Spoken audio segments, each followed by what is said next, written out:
था। लेकिन आज अफसोस है कि जितना मैं चाहता था उतना गरबान का भविष्य उज्जवल नहीं कर सका।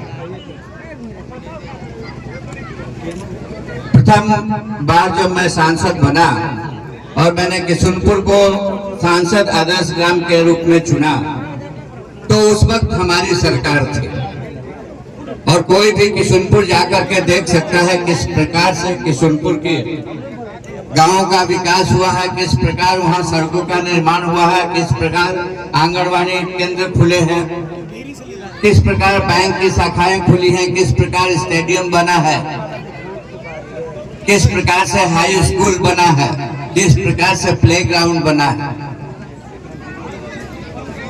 एक संतुष्टि हुई थी जब किशुनपुर को मैं देखता था। सवेरे सवेरे लोग वहां पर घरों के बाहर जो गंदगी रहती थी उसको स्वयं उठाते थे और एक जगह एकत्रित करते थे। गोबर को एक जगह एकत्रित करके गोबर गैस बनाने का काम करते थे। मैं सोचता था कि गरबान में भी वैसा ही कुछ करने की आवश्यकता है और इसलिए हमने गरबान को चुना था सांसद आदर्श ग्राम के रूप में कि ये नगर से बहुत दूर है और यहाँ पर आवागमन की सुविधा नहीं है। जब तक आवागमन की सुविधा नहीं होगी तब तक इस गांव का विकास नहीं हो पाएगा। सड़क विकास का पैमाना होता है और सड़क की बहुत ज्यादा आवश्यकता होती है। दुर्भाग्यवश इस सड़क को स्वीकृत कराने में मुझे और आदरणीय विधायक जी को बहुत पापड़ बेलना पड़ा। केंद्र में जब गिरिराज सिंह जी मंत्री थे उस वक्त से लेकर के अभी जो इसके पहले मंत्री थे शिवराज जी के पहले, कितनी बार हम लोग मिलकर के उनके पास गए होंगे या विधायक जी अकेले गए होंगे, मैं अकेले गया होऊंगा। ये पहले इसी राज्य के अंतर्गत आरओ की अड़चन थी, कुछ पोर्शन इस सड़क का आरओ के अंतर्गत। अब आरओ जब तक पीडब्ल्यूडी को या आरसीडी को वो सड़क हैंडओवर नहीं करती है तब तक ये सड़क स्वीकृत नहीं हो सकती थी। उसको करवाने में काफी समय लगा और जब अंततः हुआ तो ये सड़क सीआरएफ फंड से बनेगी कि आरसीडी के फंड से बनेगी, इसको सुलझाने में समय लगा। अंततः ये करीब 62 करोड़ रुपया की स्वीकृति हुई इस सड़क को बनाने के लिए। और मैं समझता हूं कि एक बार इस सड़क के बन जाने के बाद विकास का कार्य बहुत तेजी से बढ़ेगा और गरबान का जो इलाका है, गरबान पंचायत जो है और इसमें जितने गांव हैं उन सभी गांवों की तरक्की हो। लेकिन तरक्की में एक सबसे बड़ी अड़चन यहाँ की सरकार है। अब इसलिए मैं नहीं कह रहा हूं कि मैं भारतीय जनता पार्टी का सांसद हूं, बल्कि ये हकीकत है और मैं उदाहरण दे करके आप सभी को बताना चाहता हूं कि किस प्रकार से ये सरकार, झारखंड मुक्ति मोर्चा की सरकार, महागठबंधन की सरकार विकास के कार्य में बाधक है। ये सड़क की तो बात छोड़ दीजिए, एक पैसा भी गरबान के विकास के लिए पंचायत आदर्श पंचायत के नाम पर, विलेज डेवलपमेंट प्लान के नाम पर एक पैसे की भी स्वीकृति नहीं। 54 लाख रुपया हम लोग लेकर के आए CSR फंड के अंतर्गत जो CCL ने दिया। उस 54 लाख रुपया की सहायता से आपका राजा तालाब और छठ घाट में जो सुधार होना था सुधार हुआ, लेकिन इसके अलावा एक पैसा भी अन्य विभागों ने यहाँ पर खर्च नहीं किया। इतना ही नहीं, अभी आदरणीय विधायक जी भवनाथपुर इंडस्ट्रियल एरिया की बात कर रहे थे। ये सत्यता है, प्रत्येक राज्य को 12 राज्यों को एक जगह पर इंडस्ट्रियल कॉरिडोर बनाना था। झारखंड राज्य को भी एक कॉरिडोर बनाना था। हम लोगों ने, विधायक जी और मैंने ये कहा कि ये इलाका बहुत पिछड़ा हुआ है, भवनाथपुर इलाका पिछड़ा हुआ है। यहाँ पर यदि इंडस्ट्रियल कॉरिडोर बनता है तो यहाँ के लोगों का विकास होगा, यहाँ के लोगों की तरक्की होगी, यहाँ का व्यापार बढ़ेगा, लोगों के चेहरे पर खुशहाली आएगी। तो हम लोगों ने भवनाथपुर को ये मान करके आगे बढ़ाया कि यहाँ तो स्वीकृति जरूर मिल जाएगी, इसलिए कि गढ़वा जिला और पलामू जिला दोनों ज्यादा पिछड़े हुए जिलों में से आते हैं, जो एस्पिरेशनल डिस्ट्रिक्ट कहते हैं, उनकी सूची में आते हैं। तो ऐसे जिलों को उन्नत करने के लिए, मुख्य धारा में लाने के लिए देश के प्रधानमंत्री जी ने ये निर्णय लिया कि देश में 112 जिले ऐसे हैं जो आकांक्षी जिले हैं, और जो आकांक्षी जिले हैं वो प्रगति के रास्ते पर पीछे पिछड़ गए। तो इन जिलों को आगे बढ़ाने के लिए हर तरह से कोशिश करने की आवश्यकता है। तो इसी को ध्यान में रख करके भवनाथपुर को हम लोगों ने आगे बढ़ाया। यहाँ के उपायुक्त ने प्रस्ताव भी भेजा कि भवनाथपुर में इंडस्ट्रियल कॉरिडोर होना चाहिए, और उन लोगों का 400 हेक्टेयर के करीब जमीन की आवश्यकता थी। हम लोग 700 हेक्टेयर जमीन देने के पोजीशन में थे। यहाँ पर बिजली की पूर्ति के पोजीशन में थे, पानी उपलब्ध कराने के पोजीशन में थे, सड़क NH-75 बन जाती है उसके पोजीशन में थे। लेकिन दुर्भाग्यवश इस राज्य के मुख्यमंत्री ने भवनाथपुर को नहीं चुन करके बोकारो को चुना। अब बताइए, बोकारो तो पहले ही से उन्नत है, पहले ही से वहाँ पर उद्योग धंधे हैं, वहाँ उद्योग धंधा लगाने की जगह पर भवनाथपुर में लगाने की आवश्यकता है कि नहीं?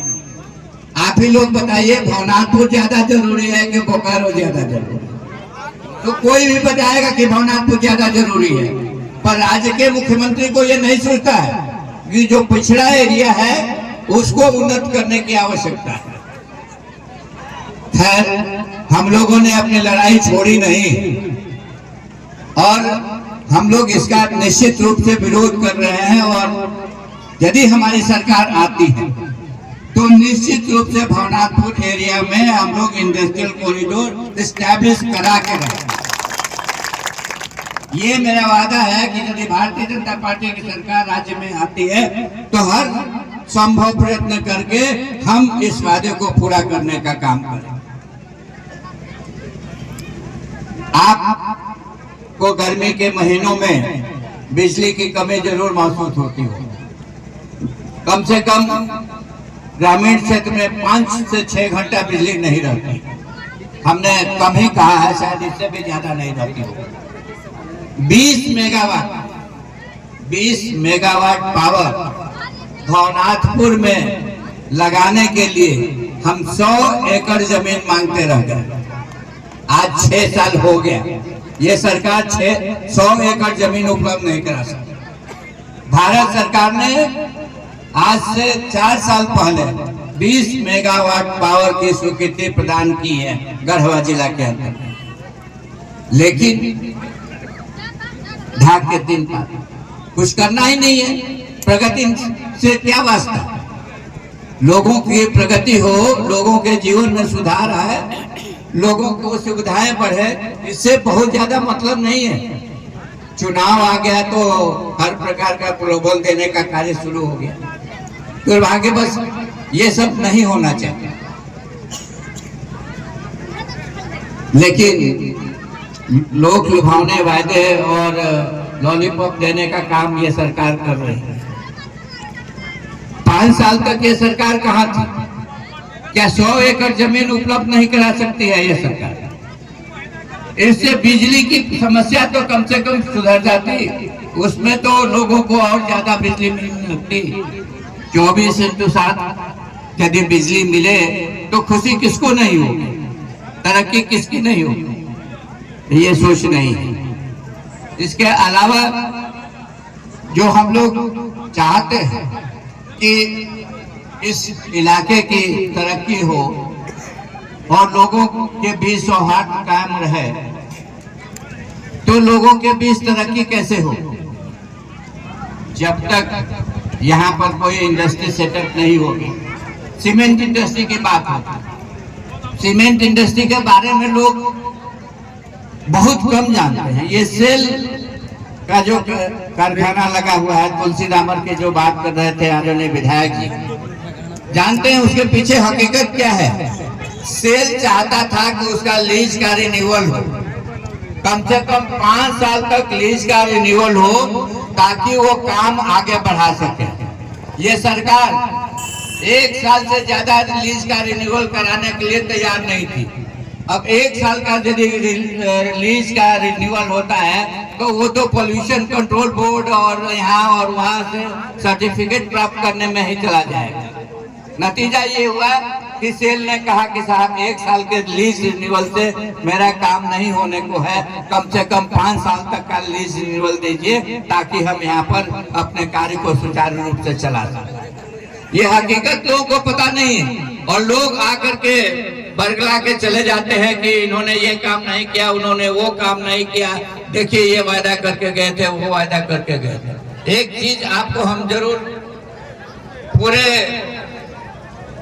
मनोयोग के साथ कहना चाहते हैं कि हम मतलब हम विधायक जी और हम मतलब सांसद, हम लोग जो वायदा करके जाएंगे उसको निश्चित रूप से पूरा करेंगे।